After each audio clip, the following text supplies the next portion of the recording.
नमस्कार, जय Hind. All exam guide गुरु का यूट्यूब चैनल आप सभी देख रहे हैं। मेरा नाम है सुजीत पांडे। पिछले 30 साल से बार बार एग्जाम में पूछे गए क्वेश्चन को लेकर आ गए हैं। आप जिस एग्जाम की तैयारी कर रहे हो उसमें ये प्रश्न आ सकते हैं, तो पूरे प्रश्न लगा लीजिएगा। कम समय में हम पूरे आपके क्वेश्चन करा देंगे। छोटा सा वीडियो रहेगा, जल्दी जल्दी पूरे क्वेश्चन करा देंगे। तो पूरा वीडियो देखिए, एक एक क्वेश्चन इंपॉर्टेंट रहेगा आपके लिए। ठीक है, करते हैं वीडियो को स्टार्ट। पहला क्वेश्चन देखिए, इसमें पूछा गया है आपसे कि इलेक्ट्रिक रूम हीटर में प्रयुक्त तार की कुंडली क्या कहलाती है।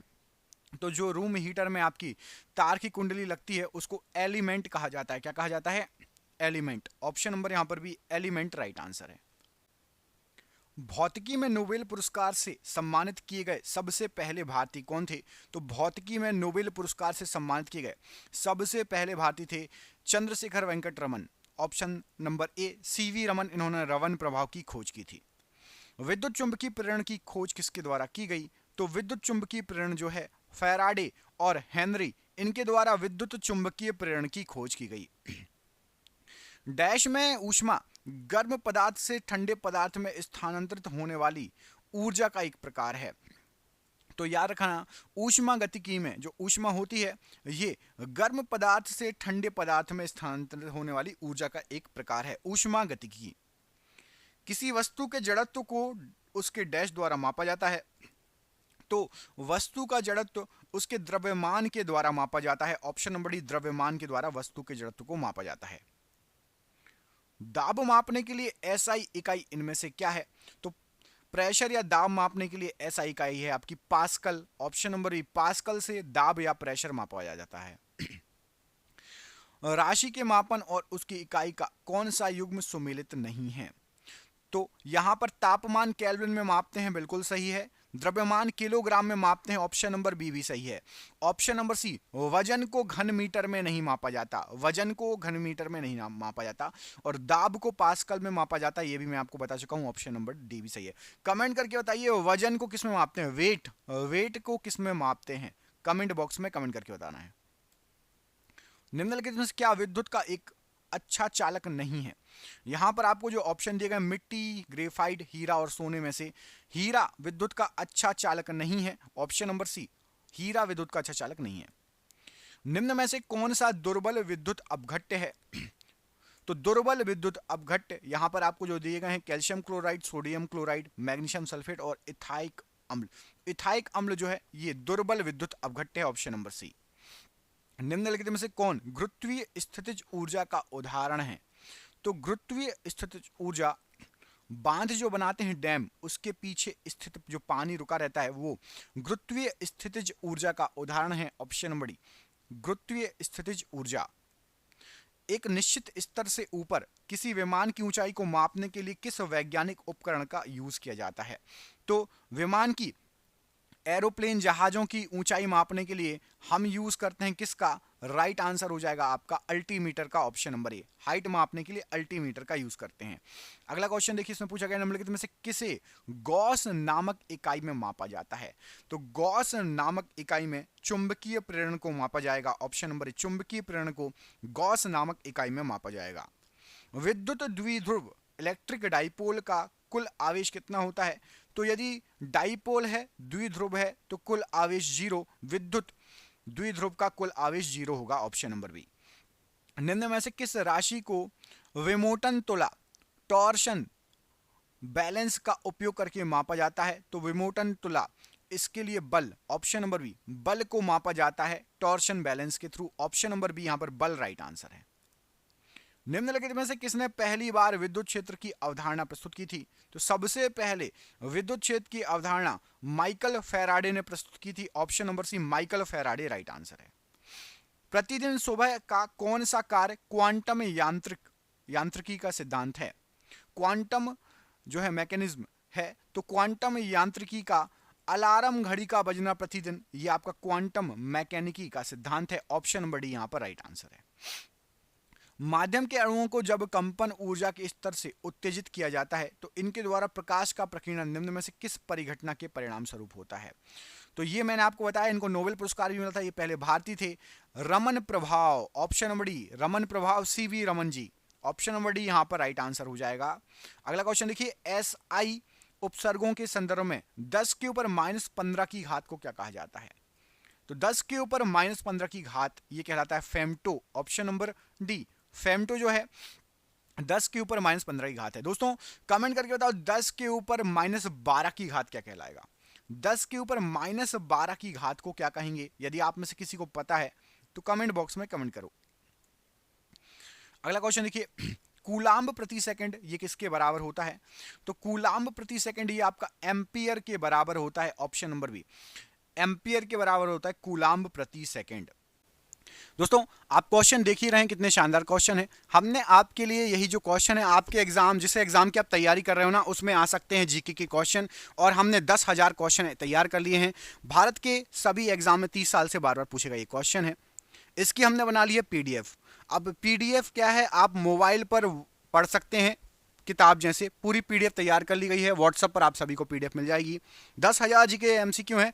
सोचिए आपने 10,000 जीके एमसीक्यू लगा ली तो कितने शानदार आपके जो है जीके जीएस हो जाएगा। ये पीडीएफ आप जो है 300 रुपए की है, लेकिन सभी को 99 रुपए में अभी दे रहे हैं। सिर्फ 99 रुपए में आप सभी को ये पीडीएफ मिल जाएगी। और फोन पे, गूगल पे, पेटीएम से आप पेमेंट कर सकते हो नीचे दिए गए नंबर पर, और व्हाट्सएप पर आप पीडीएफ प्राप्त कर सकते हो। जो भी फोन पे, गूगल पे, पेटीएम नहीं चलाता वो अपने दोस्तों से, रिश्तेदारों से, कहीं से भी आप चाहें जहां से रिचार्ज कराते हैं वहां से पेमेंट करके प्राप्त कर सकते हो। आप सोचिए कि आपके मोबाइल रिचार्ज जो मंथली होता है उससे भी कम दाम में हम आपको 10,000 क्वेश्चन दे रहे हैं। ये आपको कहीं भी नहीं मिलेंगे, कहीं भी 99 रुपए में नहीं मिलेंगे ये 10,000 जीके के क्वेश्चन। तो जरूर इसको लीजिए और अपनी जीके स्ट्रॉन्ग कीजिए। जिसको भी चाहिए है नीचे दिए गए नंबर पर, ये नंबर आपको पूरे वीडियो भर शो होगा। आप कभी भी कॉल करके, व्हाट्सएप करके संपर्क कर सकते हैं। कॉल ना उठाओ तो व्हाट्सएप कर लेना, ठीक है। समान पदार्थ के अणुओं के बीच के आकर्षण बल को क्या कहा जाता है? तो समान पदार्थ के अणुओं के जो आकर्षण बल होते हैं, बीच के आकर्षण बल को ससंजक बल कहा जाता है। ऑप्शन नंबर बी, ससंजक बल राइट आंसर है। सभी गैर शून्य वेक्टर मतलब सदिश को क्या कहा जाता है? तो सभी गैर शून्य वेक्टर या सदिश को प्रॉपर वेक्टर या उपयुक्त वेक्टर कहा जाता है। ऑप्शन नंबर बी, सदिश को कहा जाता है प्रॉपर वेक्टर या उपयुक्त वेक्टर राइट आंसर हो जाएगा प्रश्न के लिए। निम्न में से कौन सी संरक्षी बल की विशेषता है? तो जो संरक्षी बल होता है, संरक्षी बल इसके द्वारा किया गया कार्य पूरी तरीके से पुनः प्राप्त करने योग्य होता है, तभी तो संरक्षी बल है। दोबारा उस कार्य को प्राप्त कर सकते हो, संरक्षी बल का उदाहरण है। ऑप्शन नंबर डी यहां पर राइट आंसर है। एक फ्यूज निम्न में से किससे विद्युत परिपथ की सुरक्षा करता है? तो फ्यूज जो है ओवरलोडिंग, जिसको हिंदी में बोलेंगे अति भारण, से परिपथ की सुरक्षा करेगा। ऑप्शन नंबर डी, ओवरलोडिंग से सुरक्षा करेगा फ्यूज। पारसेक डैश की इकाई है, तो जो पारसेक है ये आपकी लंबाई की इकाई है। ऑप्शन नंबर ए, पारसेक लंबाई की इकाई है राइट आंसर है।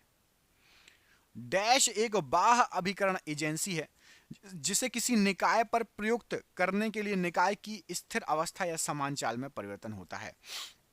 तो राइट आंसर हो जाएगा बल। बल एक बाह्य अभिकरण एजेंसी है। बल लगाओगे तो जो स्थिर वस्तु है उसकी अवस्था और चाल में परिवर्तन होता है बल लगाने से। निम्न में से किसने सबसे पहले यह निष्कर्षण निकाला था कि निर्वात में सभी वस्तुएं समान त्वरण मतलब जी के साथ गिरती हैं और एक ही समय में नीचे पहुंचेगी? तो निर्वात में सभी जो गिरे, किसी भी चीज को गिराओगे तो एक जो है समान त्वरण से गिरेगी और एक साथ जमीन पर पहुंचेगी। ये जो नियम खोजा था गैलीलियो गैलीली ने, ऑप्शन नंबर ए, गैलीलियो गैलीली ने ये बोला था, खोजा था। ऑप्शन नंबर ए यहां पर प्रश्न के लिए राइट आंसर हो जाएगा। बल की दिशा में विस्थापन के साथ बल के गुणन द्वारा क्या निरूपित होता है? तो बल की दिशा में विस्थापन के साथ बल का गुणन ये कार्य कहलाएगा। ऑप्शन नंबर यहां पर भी, कार्य निरूपित किया जाता है। ऑप्शन नंबर बी, कार्य राइट आंसर है। एक तरंग के लिए आवर्त काल द्वारा विभाजित तरंग दैर्ध्य के बराबर होती है। तो एक तरंग के लिए आवर्त काल तरंग वेग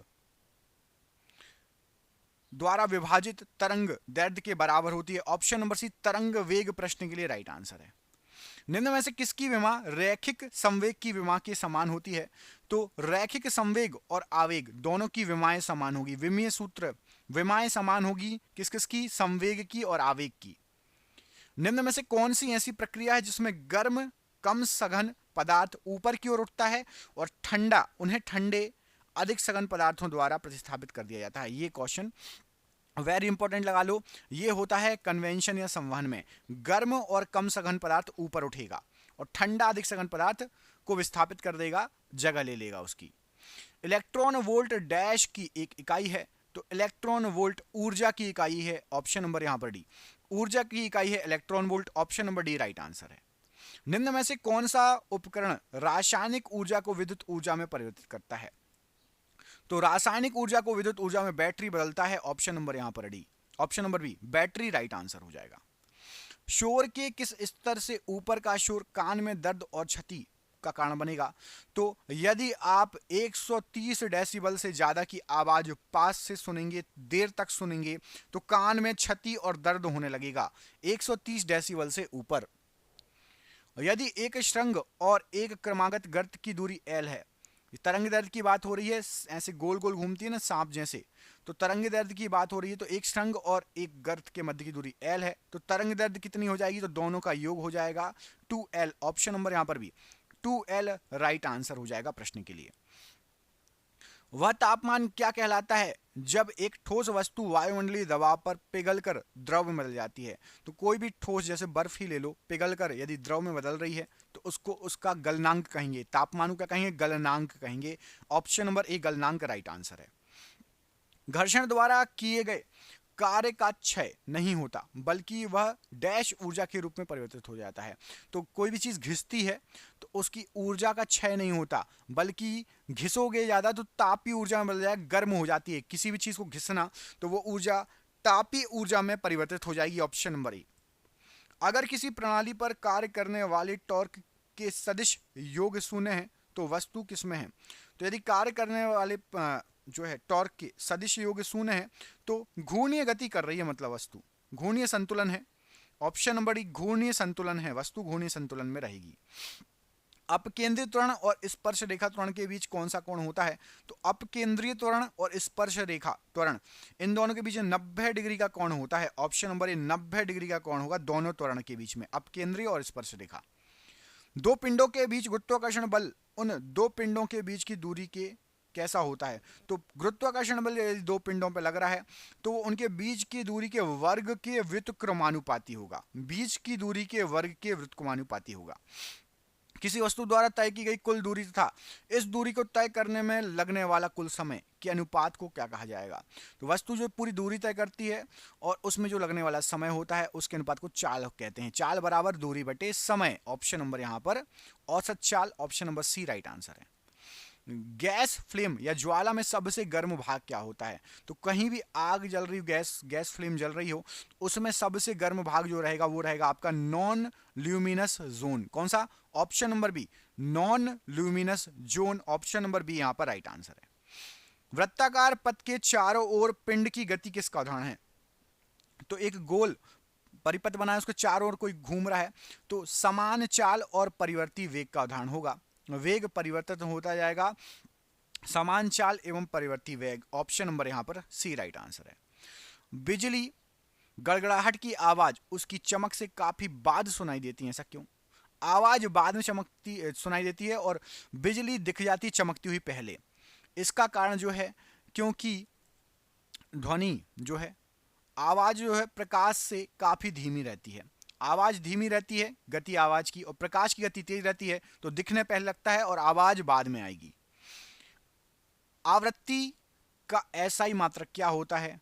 तो आवृत्ति जो रहती है उसका एसआई मात्रक होगा आपका hertz, option number B hertz जो है आवृत्ति का एसआई मात्रक होगा। विद्युत सेल के प्रतीक में मोटी छोटी रेखा निम्नलिखित में से किसका निरूपण करती है? तो मोटी छोटी रेखा मतलब माइनस, माइनस एक छोटी रेखा होती है और मोटी है होती है, तो माइनस ऋणात्मक टर्मिनल और जो प्लस होता है मतलब दो लाइन एक दूसरे को काटती हुई, प्लस वो आपका 90 डिग्री से काटती हुई दो लाइन है, वो आपका पॉजिटिव टर्मिनल। किसी वस्तु की से और तक मतलब टू एंड फ्रॉम, पीछे और आगे मतलब बैक एंड फोर्थ गति को क्या कहते हैं? तो जो कांपते हैं ना, कंपन गति जो वाइब्रेशन होता है ना वो कहलाता है। तो कंपन यहां पर ऑप्शन नंबर बी में लिखा है, ठीक है। टू एंड फ्रॉम और बैक एंड फोर्थ गति को कंपन गति कहेंगे। हिंदी में क्या हो जाएगा? से और तक, पीछे और आगे, से और तक, पीछे और आगे, ठीक है। यहां से यहां तक कांप रही है और पीछे और आगे कांप रही है तो कंपन गति। किसी पिंड की गतिज और स्थितिज ऊर्जाएं उसकी डैश ऊर्जा की घटक होती है। तो किसी पिंड की गतिज और स्थितिज ऊर्जाएं जो रहती हैं वो आपकी यांत्रिक ऊर्जा की घटक घटक होती है। यांत्रिक ऊर्जा में गतिज ऊर्जा और स्थितिज ऊर्जा दोनों ठीक है समाहित हैं। घर्षण सतहों की चिकनाई पर निर्भर करता है। घर्षण हमेशा प्रयुक्त बलों का क्या करेगा? तो घर्षण हमेशा प्रयुक्त बलों का विरोध करेगा, तभी तो घिसेगी। यदि चिकनी सतह होगी तो नहीं घिसेगी। जो बल आपस में लगेंगे उनका विरोध करेगा तभी घर्षण होगा। ऑप्शन नंबर ए। किस घटना के कारण साफ आकाश का रंग नीला होता है? तो साफ आकाश का रंग नीला दिखाई देता है प्रकाश के प्रकीर्णन के कारण। ऑप्शन नंबर यहां पर डी, प्रकाश का प्रकीर्णन प्रश्न के लिए बिल्कुल सही आंसर हो जाएगा। अंग्रेज भौतिक विज्ञानी जेम्स प्रेस्कॉट जूल ने डैश के आधार की रूपरेखा रखी। तो जेम्स प्रेस्कॉट जूल ने संरक्षण के सिद्धांत को जो है रूपरेखा रखी थी, संरक्षण का सिद्धांत बताया था। ऑप्शन नंबर सी, संरक्षण का सिद्धांत राइट आंसर है। जो लोग द्विफोकसी लेंस लगाते हैं उनमें क्या पाया जाता है? तो जो लोग द्विफोकसी लेंस लगाते हैं उनमें आपका जरा दृष्टि दोष मतलब प्रेस बायोपिया पाया जाता है। द्विफोकसी लेंस मतलब प्रेस बायोपिया है, सामने वाले को तभी लगा रहा है। कमेंट करके बताओ जिसको दूर की वस्तु नहीं दिखती साफ साफ तो उसको इनमें से कौन सा लेंस लगेगा? जिसको दूर की वस्तु साफ साफ नहीं दिखती कौन सा लेंस लगेगा? कमेंट करके बताओ। निम्नलिखित में से किस गैस का उपयोग बिजली के बल्बों में किया जाता है? तो बिजली के बल्बों में नाइट्रोजन गैस का यूज किया जाता है। Option number C. निम्नलिखित में से किस प्रकार के दर्पण में प्रकाश का पार्श्व व्युत्क्रमण प्रदर्शित होता है? तो प्रकाश का पार्श्व व्युत्क्रमण समतल दर्पण में प्रस्तुत होता है। ऑप्शन नंबर बी, यहां पर समतल दर्पण राइट आंसर है। निम्नलिखित में से क्या कूलाम्ब प्रति सेकंड के बराबर है? तो कूलाम्ब प्रति सेकंड के बराबर है आपका एम्पियर। कूलाम्ब प्रति सेकंड के बराबर है एम्पियर। फ़ारेनहाइट स्केल पर भापांक मतलब स्टीम पॉइंट जिस पर पानी भाप बन जाए कितना होता है? जैसे 100 डिग्री सेल्सियस होता है तो फ़ारेनहाइट पे कितना होगा? तो 212 डिग्री फ़ारेनहाइट भापांक होता है। 212 डिग्री फ़ारेनहाइट। बहुत उच्च तापमान को मापने के लिए किस उपकरण का यूज किया जाता है? तो बहुत उच्च तापमान को मापने के लिए पायरोमीटर का यूज किया जाता है। ऑप्शन नंबर सी, पायरोमीटर का यूज किया जाता है बहुत उच्च तापमान को मापने के लिए। प्रकाश की तरंग दैर्ध्य को मापने की इकाई क्या है? तो प्रकाश की तरंग दैर्ध्य जो होती है उसको हम एंगस्ट्रम में मापते हैं। ऑप्शन नंबर बी, प्रकाश की तरंग दैर्ध्य को एंगस्ट्रम में मापा जाता है। यदि दो बल विपरीत दिशाओं से किसी पिंड पर कार्य करते हैं तो उस बल पर कार्य करने वाले शुद्ध बल का परिमाण दोनों बलों के परिमाण के डैश के बराबर होगा। तो एक इस तरफ से धक्का दे रहा है, एक इस तरफ से धक्का दे रहा है, एक इस तरफ से ज्यादा बल लगा रहा है, एक इस तरफ से कम लगा रहा है, तो दोनों के बीच का जो अंतर रहेगा वो लगेगा बलों के परिमाण। जो कार्य करने वाला शुद्ध बल रहेगा वो दोनों के बीच का अंतर रहेगा। वाहनों में हेडलाइट के रूप में निम्नलिखित में से किस दर्पण का उपयोग होता है? तो हेडलाइट के रूप में हेडलाइट में अवतल और पीछे देखने के लिए जो छोटे छोटे बने रहते हैं उसमें उत्तल। ठीक है, पीछे देखने के लिए उत्तल दर्पण। डैश का निक्षेपण अपवर्तनांक 2.42 है। तो यहां पर आपको जो ऑप्शन दिए गए हैं इसमें से आपका हीरे का निक्षेपण अपवर्तनांक जो होता है, याद करना, हीरे का निक्षेपण अपवर्तनांक 2.42 होता है। निम्नलिखित में से किस तत्व में किसी अवयव की उच्चतम ऊष्मीय चालकता और उच्चतम प्रकाश परावर्तन होता है? हाई ऊष्मीय चालकता भी है और हाई प्रकाश का परावर्तन भी है। सिल्वर, चांदी। ऑप्शन नंबर यहां पर बी, सिल्वर या चांदी प्रश्न के लिए राइट आंसर है। डैश एक उपकरण है जिसका उपयोग विद्युत सर्किट में दो बिंदुओं के बीच विद्युत विभवांतर को मापने के लिए किया जाता है। तो वोल्ट मीटर का यूज किया जाता है वोल्टेज को माप। विद्युत विभवांतर मतलब वोल्टेज, दो बिंदुओं के बीच वोल्टेज कितना है उसके लिए वोल्ट मीटर का यूज करेंगे। विभवांतर हिंदी वर्ड होता है, याद रखिएगा। यांत्रिक ऊर्जा स्थितिज ऊर्जा और डैश ऊर्जा का योग है। तो यांत्रिक ऊर्जा स्थितिज ऊर्जा और गतिज ऊर्जा का योग है। ठीक है, गतिज ऊर्जा और स्थितिज ऊर्जा का योग यांत्रिक ऊर्जा कहलाएगा। निम्नलिखित में से किस उपकरण का उपयोग विद्युत प्रवाह को मापने के लिए किया जाता है, चाहे वह दिष्ट धारा हो या प्रत्यावर्ती धारा? मतलब एसी करंट और डीसी करंट दोनों को मापने के लिए किस उपकरण का यूज करते हैं? तो एमीटर का यूज करते हैं, ammeter. Option number D, ammeter प्रश्न के लिए राइट आंसर है। सूर्य के प्रकाश में कितने रंग होते हैं? तो सूर्य के प्रकाश में 7 रंग होते हैं। ऑप्शन नंबर सी, 7 रंग राइट आंसर है। प्रत्येक किलोग्राम पर पृथ्वी का गुरुत्वाकर्षण बल लगभग कितना होगा? तो प्रत्येक किलोग्राम पर पृथ्वी का गुरुत्वाकर्षण बल लगभग 10 न्यूटन होगा। कितना होगा? 10 newton, option number B. Newton का निम्नलिखित में से कौन सा नियम बल की परिमाणात्मक परिभाषा देता है?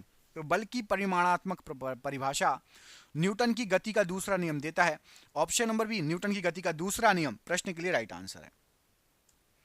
दो क्रमागत श्रृंगों के बीच की क्षैतिज दूरी को क्या कहा जाता है? तो क्षैतिज दूरी को कहा जाएगा तरंग दैर्ध्य। ऑप्शन नंबर यहां पर भी तरंग दैर्ध्य राइट आंसर है प्रश्न के लिए। त्वरण डैश के परिवर्तन की दर के बराबर है।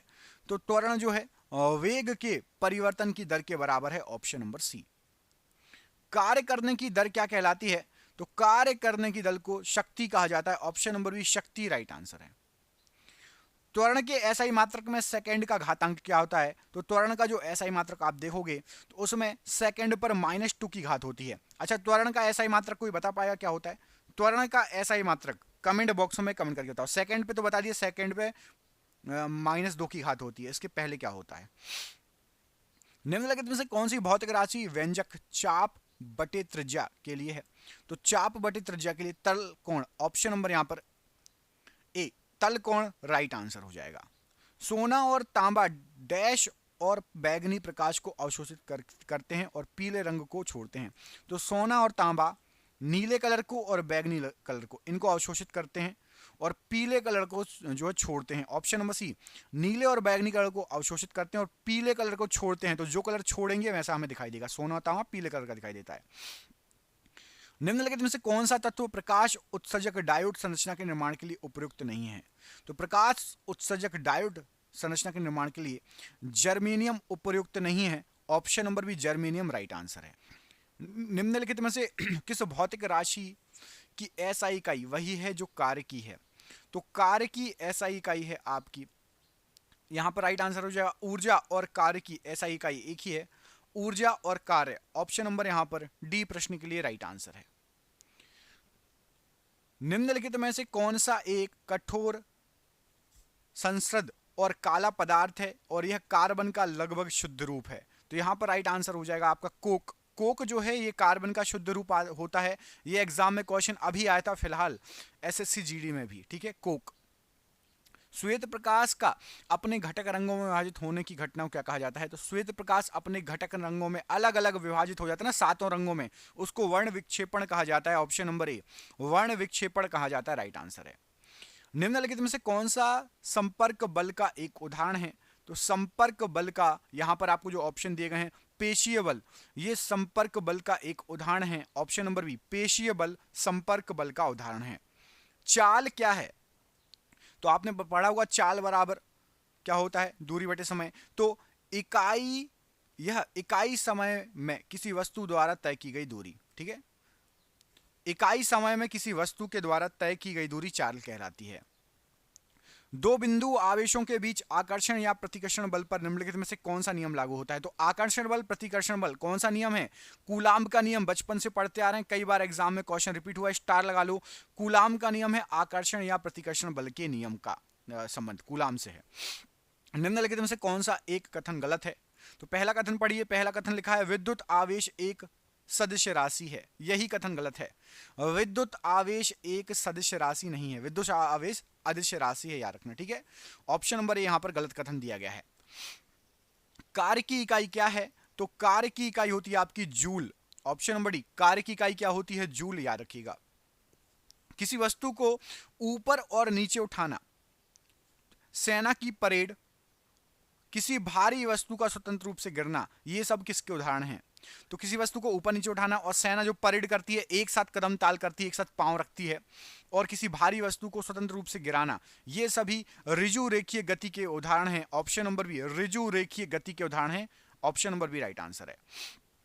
1820 में किसने खोज की थी कि विद्युत धारा नजदीकी चुंबकीय सुई को गतिमान करती है, और इस प्रकार उन्होंने विद्युत चुंबक की खोज की थी। तो विद्युत चुंबकत्व की खोज का श्रेय जाता है। यहां पर आपको जो ऑप्शन दिए गए, राइट आंसर हो जाएगा आपका हैंस क्रिश्चियन ऑर्टेड। ऑप्शन नंबर यहां पर आपका डी राइट आंसर हो जाएगा। विद्युत चुंबकत्व की खोज इनको जाती है। ऑप्शन नंबर यहां पर राइट आंसर है, ऑप्शन नंबर डी। किस प्रतिरोधक में किसी प्रतिरोधक में जब प्रतिरोध दोगुना कर दिया जाए तो धारा पर क्या प्रभाव पड़ेगा? प्रतिरोध मतलब रेजिस्टेंस बढ़ा दो तो करंट, धारा मतलब करंट, तो रेजिस्टेंस यदि आप दोगुना कर दोगे तो सिंपल सी बात है क्या हो जाएगा? करंट। करंट आपका जस्ट आधा हो जाएगा। यहां पर ऑप्शन नंबर आपका डी, ऑप्शन नंबर डी यहां पर प्रश्न के लिए राइट आंसर हो जाएगा। रेजिस्टेंस बढ़ाओगे तो करंट आधा हो जाएगा। 1800 ईस्वी में विद्युत का एक विश्वसनीय स्रोत प्रदान करने वाले कुछ पहले उपकरणों में बैटरी थी, और बैटरी का आविष्कार किसने किया?